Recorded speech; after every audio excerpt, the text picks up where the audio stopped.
Atëherë, faleminderit shumë për interesimin e juaj sonte. Lejoni të them se sonte është një natë bukur e rëndë për Republikën e Kosovës, meqenëse se lëvizja vetëvendosje inicioi përmbysjen e rendit kushtetues dhe rendit demokratik të Republikës Kosovës.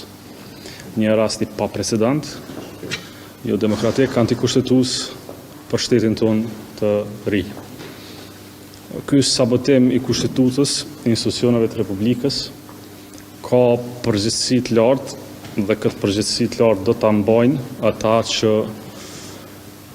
tentuan dhe iniciuan përmbysjen e këtij rendi kushtetues. LDK-ja nënvizon, e thekson dhe vazhdon të mbrojë idenë se nisja seancës pa respektim të quorumit minimal është rasti pa precedent, siç ka qenë edhe herën e kaluar në seancën e 5 prillit. Si të tillë e dënojmë dhe natyrisht do ta mbrojmë me çdo mjet e çdo çmim, meqenëse Kushtetuta e Republikës Kosovës dhe vetë Republika e Kosovës është e panegociueshme në këtë pikë.